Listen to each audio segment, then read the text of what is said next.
Hello everyone. In this video, I will show you how to capture and manage receipts in QuickBooks Online. Start by logging into your QuickBooks Online account. Once you are inside your dashboard, go to the menu on the left side. Click on Transactions, then click on the Receipts tab. Now you are ready to upload your receipts.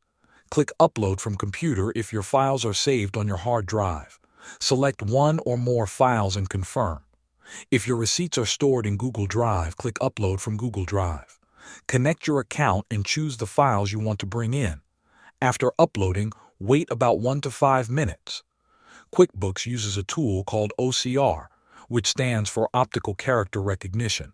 This tool reads the receipt and pulls out important details like the date, vendor name, and total amount. Once the system finishes reading the receipt, go to the For Review list. Click on a receipt to open it. You will see the image on the left side and the details on the right side. Carefully check the vendor, date, total, and account or category, such as office supplies. Make sure everything is correct. If QuickBooks finds a match with an existing bank transaction, you will see a green message that says One Match Found. Click Match to attach the receipt. If there is no match, select Create Expense or Create Bill to record a new transaction. This is how you capture and manage receipts in QuickBooks Online. Thanks for watching.